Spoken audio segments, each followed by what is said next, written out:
Assalamualaikum warahmatullahi wabarakatuh. Halo semuanya, selamat datang di podcast Semango Ngopi, Semango ngobrolin prestasi. Perkenalkan, saya Mega Iku Sumaningrum. Dan saya Indira Tri Valentina. Kita masih dalam edisi SPMB 2025-2026. Dan hari ini kita mengangkat sebuah tema yang spesial, yaitu mengapa harus pilih Semango. Buat adik-adik SMP yang saat ini masih bingung mau sekolah di mana, tenang aja. Soalnya kita di sini hadir untuk kupas tuntas mengapa SMA Negeri 1 Bangorejo layak jadi pilihan yang tepat. Di sini kita sudah bersama dengan salah satu waka yang ada di SMA Negeri 1 Bangorejo, yaitu ada Bapak Nur Ahmadi, SPDMM. Pak Nur Ahmadi, bagaimana kabarnya hari ini? Oke, luar biasa. Pokoknya kalau temanya tentang SPMB, ingin mengulik tentang sejarah penerima siswa baru, kayaknya Pak Ahmadi agak bersemangat. Karena biar kita berbagi informasi tentang adik SMP dan tidak salah pilih sekolah. Pak Ahmadi kan kemarin itu udah jadi bintang tamu spesial kita, dan sekarang Pak Ahmadi kembali lagi bersama kita. Oke. Baik Pak, sebelum kita memasuki pembahasan, bagaimana kalau kita membacakan slogan kita terlebih dahulu? Oke. Bapak sudah tahu slogannya apa? Iya, diulangi lagi nggak apa-apa ya? Ya, bisa. Jadi slogannya itu bersama Semango, sekolah tepat, masa depan hebat. Bagaimana kalau sambil minum kopinya Bapak? Oke, mantap.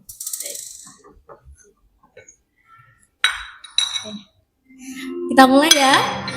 1, 2, 3. Bersama Semango, sekolah tepat, masa depan hebat.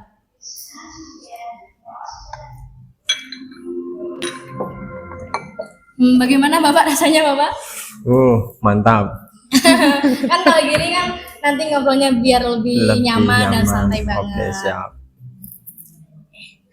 Baik Bapak, sebelum kita memasuki ke pembahasan yang cukup berat, kita yang ringan-ringan aja dulu bagaimana? Oke, siap. Jadi itu Bapak, apa sih yang bikin betah di sekolah waktu jadi siswa dulu? Oh, jadi siswa dulu. Ya, atau karena gurunya, atau mungkin karena teman, atau mungkin karena ekstrakurikuler yang ada sekolahnya dulu. Oke. Ini berarti menceritakan tentang pengalaman Pak Ahmadi dulu ketika sekolah, atau pengalaman Pak Ahmadi ketika di SMA Bango? Waktu sekolah. Ya. Oke, ya. Jadi kalau dulu eranya berapa tahun ya? Nanti kalau menyebutkan angka itu biasanya Pak Ahmadi agak minder. Karena rentangnya agak jauh, tetapi tidak apa-apa ya, untuk berbagi informasi saja. Dulu ketika Pak Ahmadi sekolah, baik mulai SD, SMP, SMA, mungkin Mbak Mega terus belum lahir ya di tahun itu. Nah, dulu Pak Ahmadi itu nyaman di sekolah pertama karena iklim sekolahnya. Jadi yang pertama, Pak Ahmadi mengkategorikan dulu yang pertama tentang lingkungan sosialnya. Jadi di SMA Pak Ahmadi dulu, ya anaknya itu kan dari latar belakang yang berbeda-beda. Jadi ada yang suku Osing, kemudian ada yang suku Jawa, bahkan ada yang dari Arab. Nah, di situ kita bertukar pengalaman, bertukar kebiasaan, ya saling sharing tentang apa sih yang kita kerjakan di rumah, dan itu momen yang menurut Pak Ahmadi luar biasa. Biasanya ketika jam kosong ya, ketika istirahat, kita bertukar pengalaman dan kegiatan di rumah, dan itu menjadi motivasi yang luar biasa dalam meningkatkan prestasi maupun ketika pembelajaran di kelas. Itu yang pertama. Kemudian yang kedua itu terkait dengan lingkungan belajarnya. Nah, di SMA Ahmadi dulu jujur kompetisinya lumayan ketat. Jadi itu menuntut kita untuk bisa istilahnya menyiapkan metode, teknik, strategi belajar yang baik juga, supaya nanti di kelas kita tidak terkesan AO sendiri Oh, gitu iya, ya. Pak, bisa. Jadi biar nanti bisa mengimbangi teman-teman yang ringnya di atas, kemudian ya bisa juga membersamai teman-teman kita yang dalam tanda kutip kemampuan IQ-nya juga terbatas. Kemudian yang terakhir, karena ya SMA-nya dulu punya fasilitas lengkap, akhirnya kita juga nyaman di sekolah karena bisa memanfaatkan beberapa fasilitas sekolah untuk pengembangan apa ya, pengembangan prestasi maupun pengembangan bakat kita. Jadi anak-anak dulu beberapa ISTA itu diikuti dan alhamdulillah juara. Karena apa? Fasilitas di sekolah itu luar biasa, sehingga itu yang menjadi anak-anak betah dan nyaman berlama-lama di sekolah gitu loh. Ya, sementara itu Mbak Mika. Jadi Pak Ahmadi itu waktu sekolah sangat betah di sekolah ya teman-teman, karena selain lingkungannya bagus, teman-temannya juga banyak dan fasilitasnya sangat mendukung. Baik Pak, kita masuk ke pembahasan yang inti pada hari ini. Oke. Sebenarnya akhir-akhir ini saya dengan Indira itu mendengar sebuah berita terbaru, katanya itu ada ujian nasional yang akan dikembalikan dan juga ada tes kemampuan akademik sebagai bentuk persyaratan untuk memasuki perguruan tinggi. Nah, bagaimana Bapak di sekolah ini bisa mendukung siswa-siswinya dalam menghadapi ujian maupun memasuki ke perguruan tinggi? Oke, iya. Ini materinya agak berat ternyata ya. Iya. Ya. Kalau Mbak Mega, Mbak Indira tahu bahwa kemarin ya, alhamdulillah di SMA kita itu hampir sekolah ini berdiri itu belum pernah mencapai peringkat 10 besar. Bahkan kita mencapai posisi 8 untuk anak-anak yang penerimaan SNBP di tingkat kabupaten. Jadi alhamdulillah kemarin kita bisa menyodok ke posisi 8 besar, mengalahkan beberapa sekolah favorit, dan itu menjadi kebanggaan luar biasa untuk SMA Negeri Mbak Murijo. Dan mudah-mudahan kita tidak terlena dengan euforia yang tahun kemarin. Maka tahun akan datang sepertinya regulasinya berubah. Jadi kebijakan pemerintah itu menerapkan TKA. Jujur di SMA ini juga tidak tinggal diam. Kami atau saya di tim kurikulum sudah menyiapkan beberapa strategi untuk mempersiapkan anak-anak supaya bisa berkompetisi di tes kompetensi akademik.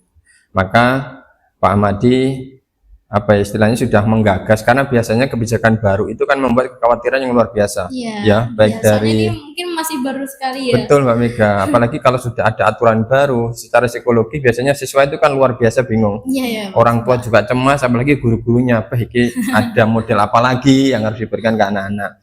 Maka Pak Ahmadi ini sudah merancang, mempersiapkan dengan tim yang pertama itu, karena TKA nanti itu kan apa ya, salah satu bentuk tes yang dipakai sebagai prasyarat untuk melanjutkan ke perguruan tinggi negeri, dan itu tidak ada di satuan mata pelajaran apapun. Maka ini kami mencoba untuk mengintegrasikan. Pak Ahmadi sudah membuat konsep supaya nanti pembelajaran di kelas itu berbasis konsep, jadi tidak menghafal. Bapak Ibu nanti kita arahkan untuk bisa menerapkan soal-soal TKA dalam pembelajaran. Meskipun ini berat, tidak semua Bapak Ibu guru itu punya kompetensi dan kemampuan yang sama ya. Mungkin Ibu A, Bapak C cara mengajarnya enak, kemudian Bapak D, Bapak Z kurang bagus. Nah, itu nanti kita coba akan adakan IHT ya, in-house training untuk Bapak Ibu guru. Harapannya nanti Bapak Ibu bisa mempersiapkan sejak dini terkait dengan regulasi yang sudah diterapkan oleh pemerintah, sehingga anak-anak tidak merasa dirugikan, sehingga nanti Bapak Ibu kita harapkan untuk bisa mempraktekkan soal-soal TKA dalam pembelajaran di kelas. Kemudian yang kedua, Pak Ahmadi juga berharap nanti sekolah memfasilitasi beberapa tryout yang apa ya, yang hampir sama dengan soal-soal yang dipakai untuk TKA besok. Karena biasanya uji coba itu kan mengasah kemampuan kita, kemudian melatih pemahaman anak-anak tentang bagaimana sih proses perjuangan dan pertempuran di jenjang yang setelah lulus nanti. Kemudian Pak Ahmadi juga berharap ada sumbangsi dari wali murid nanti ketika program ini di launching, ya harapannya orang tua juga mendukung, karena biasanya setiap program itu kan juga butuh support, baik itu dari sekolah, dari orang tua, dan dari pihak-pihak yang berkaitan dengan program sudah kita gagas. Dan yang tidak kalah penting lagi, Pak Ahmadi juga akan melibatkan tim BK. Anak-anak kita siapkan untuk konseling, minimal psikologinya bisa stabil gitu loh. Jangan sampai anak-anak down dulu sebelum mengikuti ujian. Nah, nanti bisa sharing kendalanya apa. Pak, saya besok maunya ke sini. Pak, saya besok maunya ini. Nah, nanti bisa konseling dengan BK. Harapannya ketika anak-anak menemukan kegalauan, ketakutan, kekhawatiran, dan Pak, saya besok mau kemana, itu bisa menemukan solusinya ketika sudah konsultasi di BK. Maka harapan Pak Ahmadi, semua stakeholder yang ada ini ya bisa berbaur, bisa berkolaborasi dan menyiapkan semuanya untuk menyongsong TKA tahun depan supaya grade atau target pencapaian yang tahun kemarin tidak lebih jelek dari tahun yang akan datang. Nah, seperti itu Mbak Mega. Ya mudah-mudahan nanti ketika Mbak Mega, Mbak Indira kelas 12 sudah siap untuk mengikuti tes TKA. Kan rencananya juga mau kuliah ya? Ya, mudah-mudahan persiapannya bisa maksimal. Oke, seperti itu. Dan perlu teman-teman ketahui ya, di SMA Negeri 1 Bangorejo ini kemarin dari tahun ke tahun selalu mengalami perkembangan pesat dari siswa-siswi yang diterima di perguruan tinggi negeri melalui prestasi jalur apa dia Indira? SNBP ya, Ya, SNBP ya, Pak. prestasi. Nah, setelah kita mengetahui secara akademik atau yang akan melanjutkan ke perguruan tinggi, Pak Ahmadi, kita juga semua tahu bahwa tidak semua dari kita itu akan melanjutkan ke kuliah, ada juga yang mau bekerja. Nah, bagaimana sekolah itu bisa mendukung minat dan juga keterampilan siswa-siswinya yang tidak ingin melanjutkan ke perguruan tinggi? Oke, ya. Terima kasih Mbak Mega. Memang kesempatan atau rezeki anak berbeda-beda. Kalau Pak Ahmadi lihat di peta kelulusan, kemudian daya serap anak-anak itu ternyata, mohon maaf, hampir 50% lebih itu anak-anak tidak mau melanjutkan ke perguruan tinggi negeri. Jadi anak-anak mungkin kendala ekonomi atau memang passionnya pengen bekerja, karena ketika sudah melihat uang itu kan sudah tergiur ya, sudah pernah megang uang 100.000, pengen 200.000, pengen 500.000, dan itu menggiurkan. Jadi anak-anak sekarang itu ya mudah-mudahan nanti angkatannya Mbak Indira, angkatannya Mbak Mega bisa merubah mindset ini. Jadi usahakan ketika sudah lulus SMA itu jangan langsung melanjut bekerja dulu. Jadi usahakan bisa istilahnya ya apa ya, mendapatkan pengalaman dulu lewat bangku kuliah atau lembaga keterampilan yang lain sehingga bekalnya cukup untuk mengarungi kerasnya dunia. Nah, kalau misalkan ternyata anak-anak ketika lulus tidak bisa menunjukkan perguruan tinggi negeri, apa yang dilakukan sekolah? Nah, pertama dari tahun kemarin sebenarnya Pak Ahmadi itu sudah menyampaikan ke sekolah untuk istilahnya memfasilitasi atau mewadai anak-anak yang dalam tanda kutip tidak bisa melanjutkan kuliah. Kita bekerjasama dengan lembaga balai latihan kerja di Banyuwangi. Di sini ada di Muncar ada, kemudian di Rogo Jambi ada, di Banyuwangi ada. Beberapa sekolah itu sudah menggagas itu. Dan tahun kemarin itu belum terwujud. Harapannya mungkin tahun ini Pak Kepala Sekolah bisa merealisasikan sehingga kesempatan anak-anak meskipun tidak bisa kuliah tetapi masih tetap punya masa depan dan punya apa ya, punya langkah yang jelas. Kemudian yang kedua, di sekolah itu sekarang juga ada double track. Double track itu memang arahnya adalah membekali anak-anak dalam tanda kutip punya keahlian khusus selain dari pelajaran sudah mereka terima di kelas. Nah, double track ini memang sengaja kita hadirkan untuk memfasilitasi anak-anak yang punya keterampilan tertentu, kemudian kita wadai dan kita sudah kerjasama dengan lembaga yang istilahnya kredibel, yaitu dari ITS untuk mengeluarkan sertifikat, dan sertifikat itu ternyata bisa dipakai untuk melamar kerja, membuktikan bahwa anak itu punya kompetensi. Jadi grafik yang sudah dimiliki sekolah dari beberapa siswa yang sudah masuk ke double track sekolah itu pengalamannya luar biasa, kemampuannya juga sudah lumayan untuk bersaing dengan beberapa anak yang dari lulusan SMA. Nah, meskipun tidak semua jurusan dan bakat anak-anak tertampung, tetapi dua jurusan yang ada di sekolah saat ini sudah bisa mewarnai anak-anak yang kemungkinan tidak bisa melanjutkan kuliah dan bisa maksimalkan double track ini untuk membekali diri supaya besok ketika keluar punya keahlian khusus yang bisa mereka gunakan untuk yang membuka usaha sendiri, berwira swasta sendiri, atau membuka lapangan kerja untuk orang lain. Dan alhamdulillah beberapa anak-anak itu bisa memberikan testimoni yang positif untuk adik-adiknya sehingga double track ini bisa dimanfaatkan untuk adik-adik, untuk anak-anak yang kemungkinan tidak bisa melanjutkan kuliah. Tetapi memang kelasnya terbatas, Mbak Mega, Mbak Iya. Indira. Kelas DPK itu kan terbatas, tidak bisa menampung jumlah seluruh siswa. Maka di awal itu ada seleksi. Kalau misalkan tetap istilahnya responnya bagus, kemudian animo anak-anak banyak, maka sekolah itu sebenarnya bisa membuka kelas baru. Tetapi ya apa ya, harus mengeluarkan biaya mandiri. Itu yang kadang menjadi beban karena ya itu akan menambah pengeluaran dari anak-anak lagi dan orang tua. Ya harapannya kita maksimalkan kelas yang sudah direstui oleh ITS itu supaya nanti anak-anak punya kesempatan yang lebih besar. Sementara yang dari sekolah bisa kita gunakan adalah di double track-nya itu. Nah, Yang kebetulan saya dan juga Indira ini salah satu peserta dari double track yang ada di SMA Negeri 1 Bangladesh, Pak. siap. Ya, jadi kita itu benar yang dikatakan Pak Ahmadi, selain belajar di kelas, di double track itu kita mempelajari suatu hal baru yang sebenarnya itu terkadang nggak ada di buku. Jadi Betul. itu sebagai bentuk pengalaman kita langsung dan langsung dipraktekkan. Begitu kan ya Indira? Ya, benar sekali. Baik, setelah tadi kita mendengarkan dari Pak Ahmadi adanya double track, dan sekarang saya juga mau menambahkan kalau di SMA Negeri 1 Bangorejo itu memiliki segudang prestasi ya Pak Ahmadi ya. Alhamdulillah. Banyak sekali prestasi yang diraih oleh siswa-siswi SMA Negeri 1 Bangorejo. Pak Ahmadi bisa tolong dijelaskan bagaimana siswa-siswi itu bisa memperoleh prestasi yang segitu banyaknya itu selain dari belajar dari kelas. Ya, jadi kita sering menekankan ke anak-anak bahwa modal atau keinginan dari dalam itu lebih kuat daripada keinginan dari luar. Iya, Jadi benar, Pak. faktor dari dalam itu sangat kita harapkan karena meskipun tidak ada iming-iming, meskipun tidak ada kompensasi, tapi dia tetap mau berusaha. Itu yang kita harapkan dan sering kita sampaikan kepada Bapak Ibu, ayo kita berikan motivasi ke anak-anak supaya mereka tetap bisa berkompetisi, bisa bersaing, bisa mempersiapkan diri setelah lulus dari SMA. Maka beberapa anak-anak yang saat ini menjuarai dan sudah meraih prestasi itu memang kebanggaan dari kita sekolah, ya terlepas dari itu usaha dari anak-anak sendiri maupun dari tempaan dan bimbingan dari Bapak Ibu pembina maupun pendamping. Nah, kalau secara persentase memang prestasi non akademik yang agak banyak, Mbak Mega, Mbak Indira, yang di SMA Negeri Bangorejo.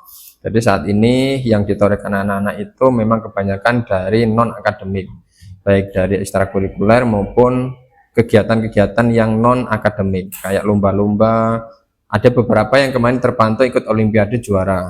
Ada juara bahasa Indonesia kemarin juara, kemudian ada lomba debat kemarin PPKN juga juara, kemudian ada lomba biologi juga juara, baca puisi kemarin juga juara, dan yang terakhir ini atau barusan kita sudah melihat sendiri bahwa anak-anak di ekstrakurikuler taekwondo maupun silat menorehkan prestasi yang luar biasa. Jadi mereka bisa menjuarai event di tingkat kabupaten menjadi juara umum ya. Jadi banyak yang mendapatkan juara 1, 2, 3, kemudian pesilat terbaik. Kalau nggak salah tadi juga kelasnya Mbak Mega, Aprilia itu menjadi juara umum, menjadi kategori apa tadi? Pesilat terbaik tingkat remaja kalau nggak salah. Dan itu kebanggaan dan modal yang luar biasa. Ya, harapan kami dari Pak Ahmadi pribadi nanti bisa ditorehkan ke teman-teman dan akan muncul atlet dan sosok yang lain di SMA Negeri Bangorejo, dan itu usaha yang luar biasa dari sekolah atau dari pembina yang sudah menempa anak-anak mampu berkompetisi dan akhirnya bisa menjadi juara dan mengangkat nama SMA Negeri 1 Bangorejo. Oke, kalau mau dijelaskan semua kayaknya durasi yang cukup siang ini tidak cukup gitu. Nanti bisa dilihat di Instagram SMA Negeri Bangorejo. Siapa tahu nanti adik-adik SMA bisa tergelitik dan bisa mengulik lebih dalam lagi prestasi SMA Negeri 1 Bangorejo. Kemudian Indira, kamu mau menambahkan sesuatu untuk Bapak Ahmadi? Mungkin itu aja, Kak. Oke.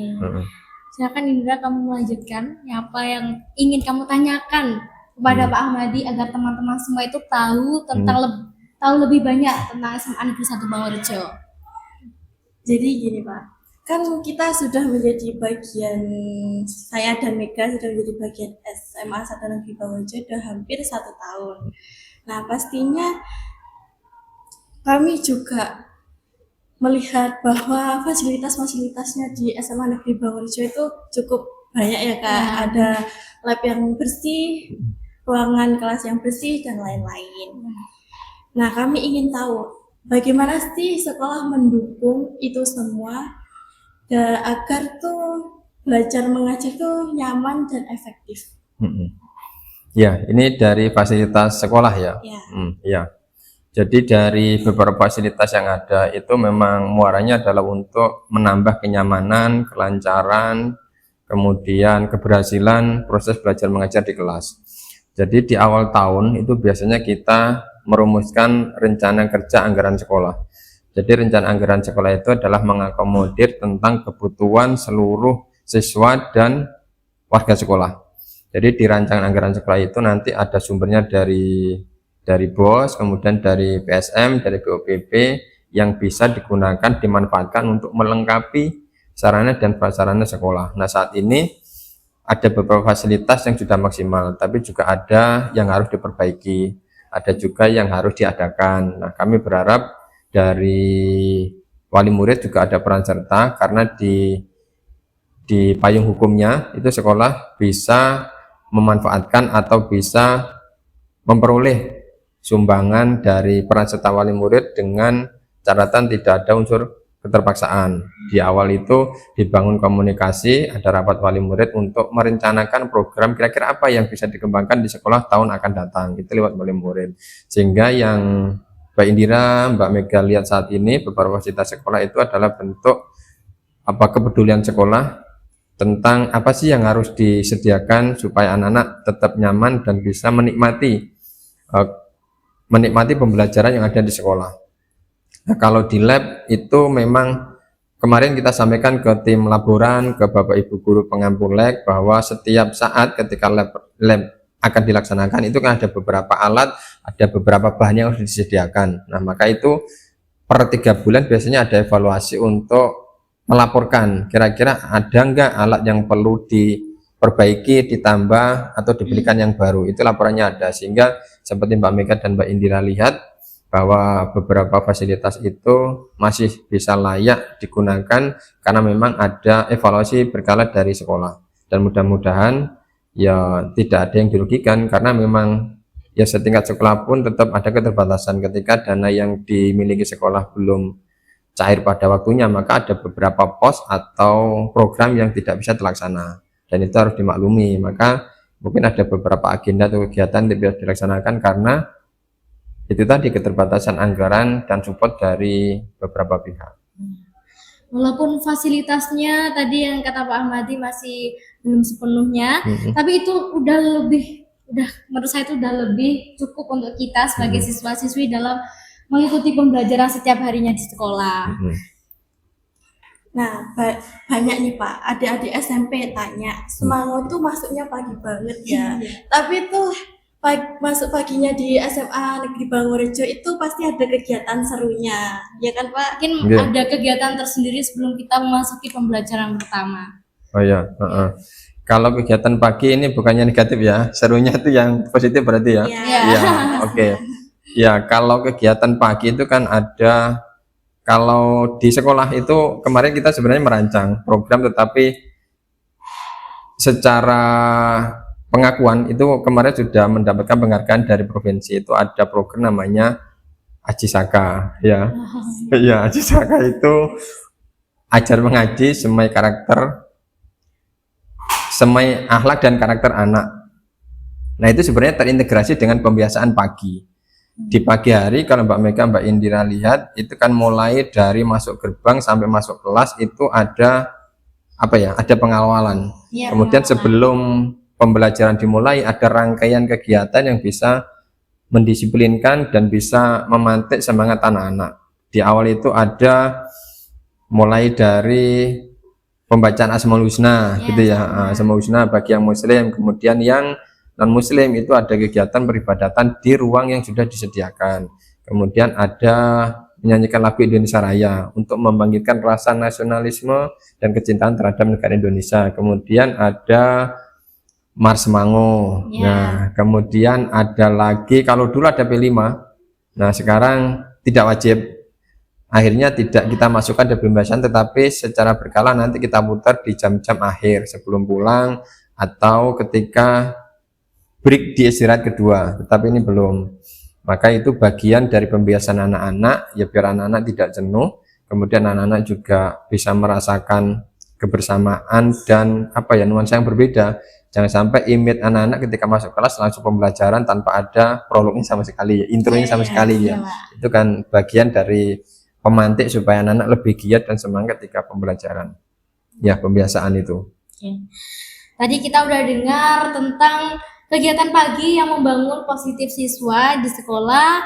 Salah satu yang penting juga di sekolah adalah bagaimana siswa bisa hidup bersama dalam sebuah keberbedaan, ya kan Indra? Ya, benar sekali. Kami juga penasaran nih, bagaimana SMA Negeri 1 Bangurejo menerapkan nilai-nilai moderasi beragama di lingkungan sekolah. Apakah ada kegiatan khusus dan pembiasaan khusus, Bapak? Ya, kemarin kita mendapatkan kategori ya juara moderasi tingkat kabupaten, juara 2 kalau nggak salah ya. Itu bentuk bentuk penghargaan karena kita mengajarkan moderasi dan keberagaman di sekolah. Meskipun mayoritas kita ini di lingkungan SMA Negeri Bangurejo itu beragama Muslim, tetapi kan juga ada anak-anak yang menganut keyakinan selain Muslim. Ada yang Hindu, kemudian ada yang Buddha, ada yang Kristen, dan itu kita fasilitasi dengan kegiatan mereka yang beragam. Nah, kalau anak-anak Hindu dan Kristen, di samping mereka mendapatkan pengajar dari Bapak Ibu pengampu agama Kristen, mereka juga diberi kebebasan untuk melaksanakan kegiatan di lingkungan sekolah maupun di lingkungan luar sekolah. Kalau agama Kristen yang rutin itu biasanya ada peringatan tanggal 25 Desember itu hari apa itu? Hari 25 Desember ya, hari Natal. Ya, hari Natal itu anak-anak berkegiatan bersama. Itu sebagai wujud kebersamaan dan mengakui perbedaan, meskipun kita tidak bisa bersatu tapi tetap hidup berdampingan gitu ya. Kemudian ada yang agama Hindu juga sama, ketika waktunya beribadah mereka kita beri kesempatan untuk melaksanakan kegiatan, dan itu didampingi oleh Bapak pengampu dari agama Hindu juga. Kemudian mereka juga melaksanakan kegiatan di luar, mengunjungi pura, kegiatan sosial yang lain, dan itu mencerminkan bagaimana kita juga menghargai perbedaan yang ada, sehingga itu muncul tidak ada diskriminasi di antara agama-agama yang ada di lingkungan SMA Negeri Bangurejo. Wah, jadi keren banget.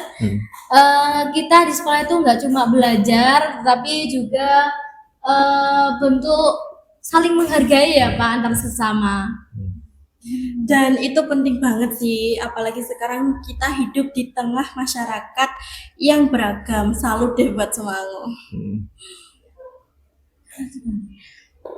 Baik, sebelum kita mengakhiri pembahasan kita hari ini, mau mengucapkan terima kasih banyak untuk Pak Ahmadi atas waktu dan obrolan serunya hari ini.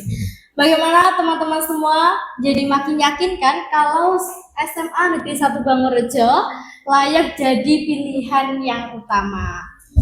Jangan lupa juga di bawah ini ada link yang bisa kalian pencet atau kunjungi langsung di SMA Negeri Bangurejo. Ya.